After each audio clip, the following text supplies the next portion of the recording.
যাও শুনুন না।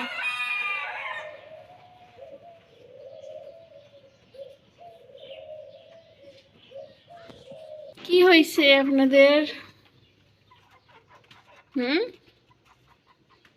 মুরগি ডাকিস কেন?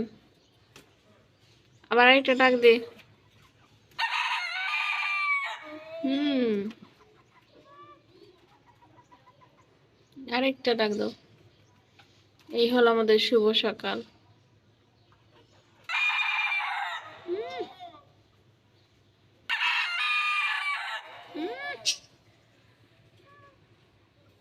আর এই যে রাজা। আসসালামু আলাইকুম। ঘরে বসে যদি শহরের আমেজটা পাই কার না ভালো লাগে বলেন?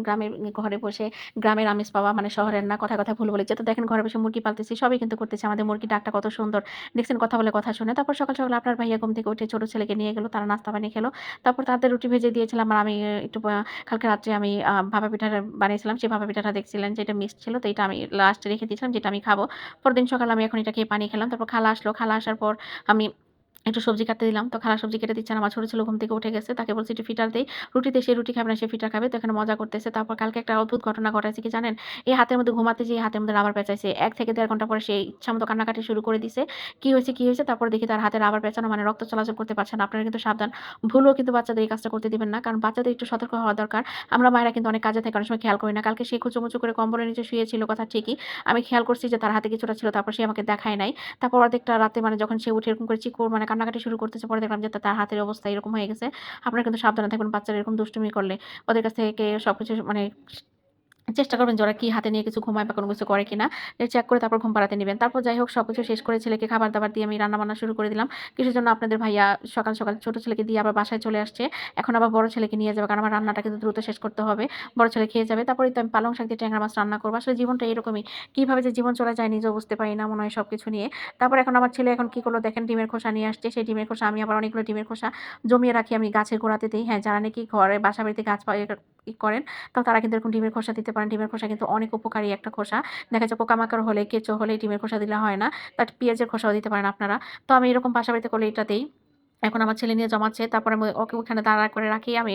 তাড়াতাড়ি এসে এবার রান্না-বান্না শেষ করলাম। যেহেতু আপনাদের ভাইয়া চলে যাবো বড় ছেলেকে নিয়ে। আমার তো কাজ অবশ্যই শেষ করতে হবে ফাইনালি। কিন্তু সবকিছু টুকিটাকি করে আমার রান্না-বান্নাও শেষ। আমার বড় ছেলে টুকিটাকি খাওয়া-দাওয়া করে এখন বের হয়ে যাবে। তো ওই তো দেখেন ওর বাবার সাথে যাচ্ছে।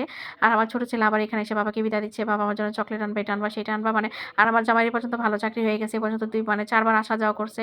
৪ বার না আজকে সারাদিনে তার ৬ বার আসা যাওয়া করতে হয়। এখন তো আমি আর স্কুলে যাই না, ওই যায়। তারপরে এই যে দেখেন আমার নবাব, নবাবের মাত্র এখন বাজে ১২টা। এখন নবাবকে খাইয়ে দিতে হবে। এখন দেখেন সে কি পড়ছে? স্পাইডারম্যান পোশাক পড়ছে। এখন তাকে আমি পোশাকের ভিতর দিয়ে আমি তাকে কিভাবে খাবার দিই বলেন তো? মানে এত পরিমাণ দুষ্টুমি করে নিজে তো এখনো খায় না, আমাকে খাইয়ে দিতে হয়। আর সকালের রুটি ছাড়া সে খাবেই না। মানে কি পরিমাণ জ্বালা যন্ত্রণা করে আপনারা জানেন না। প্রতিদিন যদি আমি একটা ভিডিও তৈরি করতে যাই তাহলে আপনারা হাসতে, হাসতে মরে যাবেন। ওর রাত 12:30 1টার সময় ঘুমাতে গিয়ে বলে তার ক্ষুধা লাগছে। আম্মু আমাকে এটা করে দাও। আমি যদি জেদ করে থাকি, সে যত জেদই করি না কেন তাকে এটা দিতেই হবে। এরকম একটা মানে কার্যকর তো অর্ধেক একটু নাস্তা খাওয়ার একটু রান্না-বান্না করি। তো রান্না-বান্না মানে আমার এইভাবে শিডিউল করতে হয়। কারণ ওকে খাওয়াই দিতে হয়, রান্না-বান্না করতে হয়। আর খালাও দিতে ঘর ঝাড়ু, ঘর মোছা, খালা প্রায় শেষ। কাজ যদি শেষ না হয় আমি কিন্তু তাকে কোনো কাজ বসাতে পারি না। তারপরে তো দেখেন আমার রান্না-বান্না মোটামুটি হয়ে গেছে। এখন চুলাগুলো ভালো করে ধুইতে হবে। কারণ চুলা কিন্তু প্রত্যেকটা রান্নার আগে চুলা মোছা এবং চুলা ধোয়া কিন্তু অনেকটা ভালো। তো আমি এই যে দেখেন ক্যামেরা ধরছি, আমার খুব শীঘ্রই ট্রাইপড কিনতে হবে। আমি বাসা থেকে বের হতেও পারছি না, আমি কেনাকাটাও করতে পারছি না। যার জন্য আমার এইভাবে মোবাইল রেখে আসলে ভিডিও করা যায় না। তো আমি এইভাবেই ভিডিও করি। আমার মতো কে, কে আছেন যে এরকম করে ভিডিও করেন? তারপরেই তো আমি ঘরে টুকিটাকি যে কাজগুলো করি, ঘর গোছানোর সময় যে আমার পাকের ঘরটা আমি সুন্দর করে এইভাবে সাবান দিয়ে ভালো করে এটাকে পরিষ্কার করে দেখবেন প্রত্যেকটা জিনিস আপনি যত কাজ করবেন, কাজ করার পরে ক্লিন করে আপনার নিজের মন মানসিকতা ভালো হয়ে যাবে। তো এই যে দেখেন আমার খালা ওইদিকে তাড়াহুড়া হয়ে গেছে তার, আর আমার ছেলে ওই যে এখন ওইখানে চলে গেছে। সে নাস্তা খেয়ে মানে সে পানি খায় না। তাকে আমার পিছন, পিছন ঘুরতে হয়। সে কি করে না করে। এখন দেখি যে সেখানে বসে, বসে খেলা করতেছে। মানে তার কাজটা এরকম যে খালা ওদিক দিয়ে করে ওদিকে খেলা করে। আমি ভাবলাম যে কালকে যেহেতু ২ টা নারিকেল আনছে, শেষ একটা নারিকেল খালাকে দিয়ে ছিলায় ফেলি। তো খালাই নারকেলটা ছিলতে গেছে। দেখে এখন নারকেলটা ছিলতেছেই না। মানে অনেক শক্ত হয়ে লেগে গেছে। আমি অনেক শুকায় গেছে। আর আমি এরকম নারিকেল মানে ছিলা কোরানটা আমার কাছে বিরক্ত লাগে। পারি না যেটা না, ভুল কথা। জীবনে সব কাজই শিখে আসছি। মানে শিখছি, শিখে আসছি বলতে ভুল কথা। বাপের ঘরে কখনো করি নাই। কিন্তু শ্বশুরবাড়িতে অনেক কিছু কইরা খাইছি, যা কখনো করি নাই।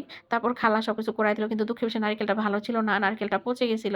তারপর যতটুকু রাখছি ভাবছিলাম আজকেও ভাপা পিঠা বানাবো। কিন্তু আজকে আর পারলাম না। তো শেষ খালা কাজটা শেষ করে খালা এখন চলে যেতেছে। আর এই তো দেখেন কি হচ্ছে আমাদের বাসায় কি। আর আজকের মতো এখানেই। সবাই ভালো থাকবেন। আমাদের জন্য দোয়া করবেন। তো এই তো তারপর সবকিছু শেষ করে আবার নিলাম ১ কাপ চা। সেই চা দিয়ে এখন আমি বিস্কিট দিয়ে চুবিয়ে, চুবিয়ে খাবো। তো সবাই ভালো থাকবেন। থাকবেন। আমার জন্য দোয়া করবেন। দেখেন আমি চা যদি ১ কাপ দিই, সেই চা শুকাইতে আমার একদম অর্ধেক হয়ে যায়। কে আছেন আমার মতো এরকম জাল দিতে এরকম শুকায়া যায়। তারপর এই চাটা কিন্তু খুব মজা। যদিও মিষ্টিটা একটু বেশি হয়ে যায়। কারণ আপনার কড়া চাটা কিন্তু অনেক ভালো লাগে। আমি কিন্তু চা খুব কড়াও খাইতে পছন্দ করি। আর কড়া চা না খেলে ভালো লাগে না। আর মজার কথা কি যে আপনাদের ভাই কিন্তু আমার হাতের চা খায় না। সে কিন্তু বাইরের চা খায়। আমি চা কড়া করে বানাই দেখি। এখন যদি হাজারও যদি ভালো করে চা বানাই সে খাবে না। মানে এটাই তার নিয়ম। তার কথা হচ্ছে বাইরের চা অনেক। কিন্তু আসলে বোকা ঘরের জিনিসটা যে মজা হয় সে বুঝতেই পারল না। তো আজকের মতো এখানে এসে ভালো থাকবেন। আল্লাহ হাফেজ।